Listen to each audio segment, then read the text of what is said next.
Welcome to HSDF the Podcast, a collection of policy discussions on government technology and homeland security brought to you by the Homeland Security and Defense Forum. Acting Deputy Commissioner Pete Flores provided his State of the Border update to kick off the 7th annual HSDF Border Security Symposium.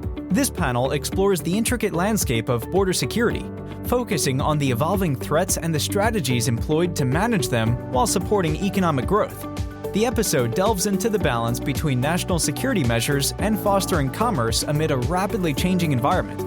Featuring Pete Flores, Acting Deputy Commissioner, CBP, David Aguilar, former CBP Acting and Deputy Commissioner and former Chief of Border Patrol, moderator. This discussion took place at the HSDF's Border Security Symposium on December 11th, 2024.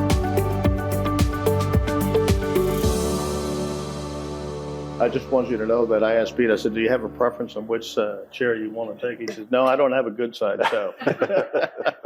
Good way to start, Well, Pete, thank you again for being here. We've worked together for many years. Right. We've been in the trenches together, and I can think of nobody better to basically kind of set the stage for the state of the border, what's occurring, as I said, CBP, ports, between the ports, airports, maritime, all of these things. Kind of set the stage for the industry is what you would like for them to hear of where we're at today and kind of any forward-leaning actions that we're undertaking. No, thank you. Thank you for inviting me here. It's always a pleasure to be here. When I think back 36 years in here when we first started on the southwest border, down in a small port of Calexico, and just where we were manpower-wise, the separate agencies, departments, immigration, border patrol, customs, USDA, agriculture, and just kind of how we were lined up to complete the mission that we had at hand. And I think back then, and I look at today on where we are and how much, how forward we have come from then. And when I look at our problem set today, back then, when we saw a problem or we were dealing with whatever the threat was and we were attempting to mitigate that threat, we dealt with it separately. Many times we were dealing it on paper, we were dealing it with a little bit of time lag on how we were going to address it, what we were going to do. We were doing our I2 charts with sticky notes, post-it notes, right, on how we were doing this. And today, I look at how we have evolved, but I look at how the threat has evolved. And anywhere in the world, a package or a person could be at our border today, if they started today, from anywhere in the world, they could be at our border, and the threat is there for us to deal with. So as I think about how do we do this, right? And the amount of traveler, the amount of commerce, the amount of things coming at our border. So 1.15 million travelers a day coming through our border every single day. That's just northbound coming into the United States. 1.15 million every day. $9.2 billion worth of cargo coming into the country every single day. So we think about that, and we think about where are our threats. We got all this travelers coming in, number of passengers coming in. We got all this cargo coming in trucks and containers and vessels and all that. So how do we ensure that we are allowing commerce to grow, that we're ensuring that we're taking care of the economic prosperity of the United States while protecting the national security at the same time? And we think about information. So information for us is one of those drivers for us. The way we get information, the quality of information, and then how do we assess that information from a risk perspective? What are our opportunities there to do that? Oh, does he? So today, I talked a little bit about what we've done in regards to passenger numbers, talked a little bit about cargo numbers.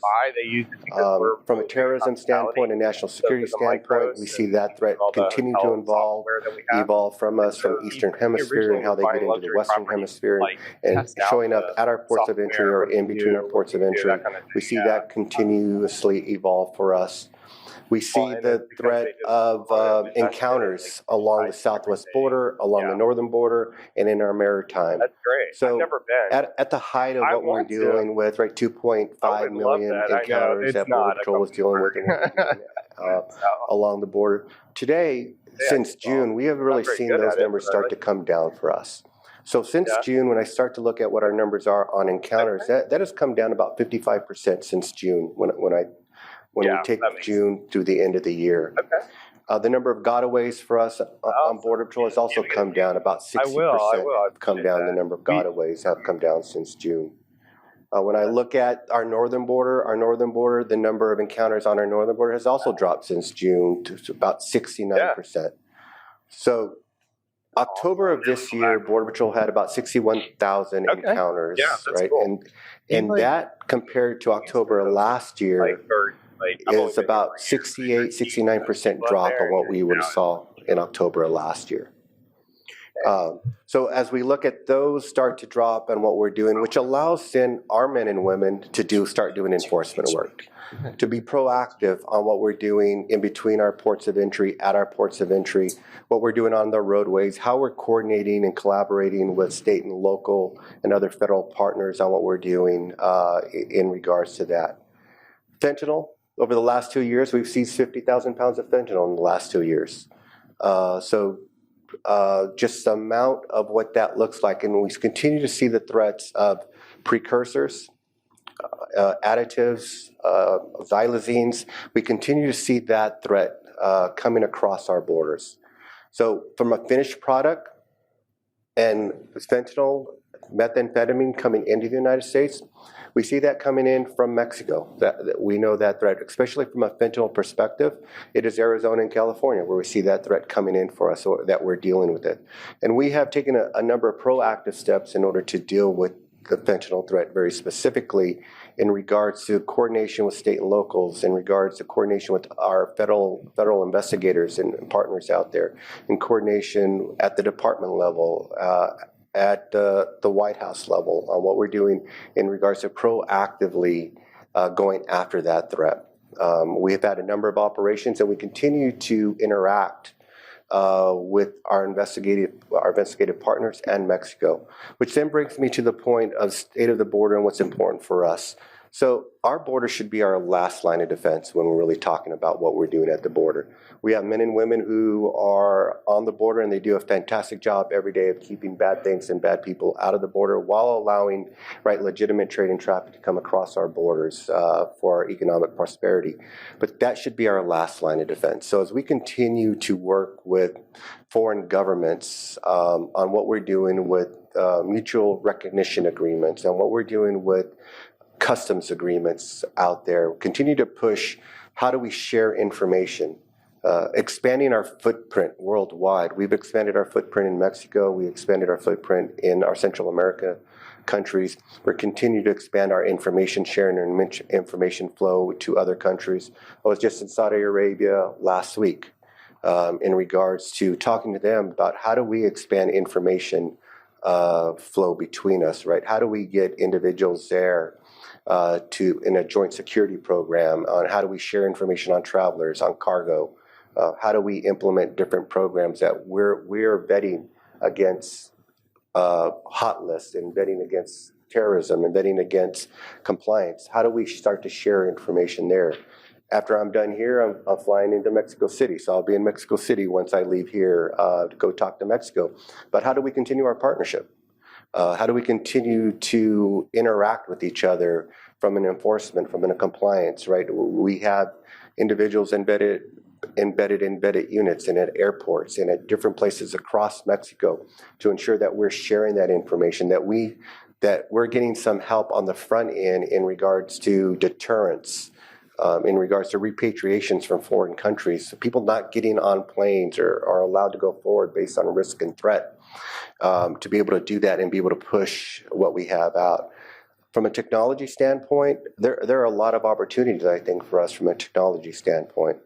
And I think when we get into that conversation, you have a lot of smarter people in the room from CBP that'll be talking about some of this. But when we talk about technology, we talk about AI, we're really talking about data integration. when you have an agency of 66,000 people with a mission set as complex as we have, our ability to not silo technology, a camera, an AST, an NII, to not algorithm, to not silo those things, right? I need to bring all of CBP together. That's our best opportunity. When we talk about risk and we talk about stopping a threat, our best opportunity is to use all the data that we have available to us. And that's just what CBP's data is. When we talk about people, cargo, biometrics, biographics, all the data that we collect every single day. And then how do we then ensure that we're working with the right partners, our IC investigators, that we're bringing all that information together in order for that officer, in order for that agent, right, to make the best possible decision in a timely manner on what do we do with that person that's standing in front of me? What do I do with that piece of cargo I'm standing in front of? Or do I have an opportunity to prevent from somebody from getting on a plane or coming to the country, or a piece of cargo from loading on an aircraft or a vessel? How do we then start to really funnel that down to using the right type of AI, using the right type of technology to make those assessments? 1.15 million people a day we're going to make an assessment on. Does the traveler come in? Doesn't come in. $9.2 billion worth of cargo we'll make an assessment on every single day. Does it come in? Does it not come in? Right? So how do we do that? I think there's a lot of opportunities for growth. We also, in using AI and using technology, for us, we always want to have a human in the loop process for this. So we want an officer and agent making that final decision, right, on whether or not we're going to go do something with that anomaly or potential anomaly, whether we're going to react to that sensor, whether we're going to react to an anomaly on NII. So there's a lot of opportunities there for us, I think, as we really talk about what the state of the border is today and what potentially the future is for us tomorrow and within the next 5 years or so. There you go.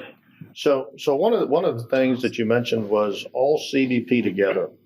One of the things that's important for industry to understand is that CBP is the executive agent for a multitude of other agencies. So can you talk a little bit about that responsibility and that data coming in, some of the challenges associated with the differentiating data, structured, unstructured, and how that goes? So over 500 laws that we enforce for other government agencies, right? That includes, I think, 47 or 49 other government agencies that we're responsible for. So we are America's, right, unified border security force. That's what we do every single day. That's what our men and women are doing. And so our ability then to collect data, not only for our own purposes, but for other government agencies and other regulations, right, becomes an important. So whether or not we're talking, and I can talk specifically to cargo, this is really for us, right, when we talk about trade and we talk about ACE and we talk about ACE 2.0, we talk about trade modernization, we talk about 21st century framework on what we're doing in regards to modernizing trade information, modernizing trade laws for us. I think the last time we really had a holistic trade modernization from a regulation standpoint, from a legislative standpoint, is probably a little over 30 years ago. So we're battling, right, the change of industry, the change of the way products are made and move and get to the United States, and we're behind the times on what our legislation and our regulations are. So modernizing that piece becomes an important aspect of how do we become more efficient and effective at allowing commercial trade to come across our borders, but also mitigate the threat that we see in it. De minimis, small packages. It's an industry that, a couple of years ago, that we didn't see that one coming, right? When we saw de minimis and we saw what that looks like today, over 1 billion packages coming into the United States last year. 4 million a day coming in. And not just in air cargo, not just, in express anymore, coming in all modes, coming in on truck, on our borders, coming in containers, air seaports. Just we're seeing the growth there and the volume of what that looks like.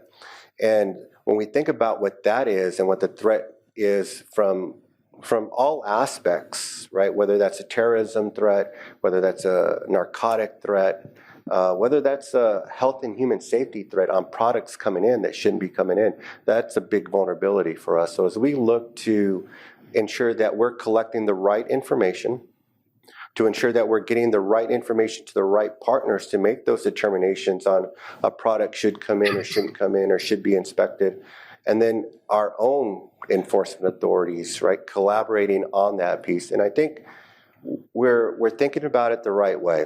We want information to funnel into one place, and we're taking the lead on that. And then we're going to give the information to those agencies that have the authority to have that information for them to make that decision, protecting privacy, and then have that information come back. And then we control whether or not that shipment is released, is held, is inspected with the partnership of the other agencies. But funneling it down to a single point where a decision is coming from a person that the trade recognizes and we've partnered with for a long time in order to develop that relationship on how we do business at the border. Thank you for tuning in to HSDF the Podcast. Follow HSDF the Podcast and never miss the latest insider talk on government technology, innovation, and security. Visit the HSDF YouTube channel to view hours of insightful policy discussion. For more information about the Homeland Security and Defense Forum, HSDF, visit hsdf.org.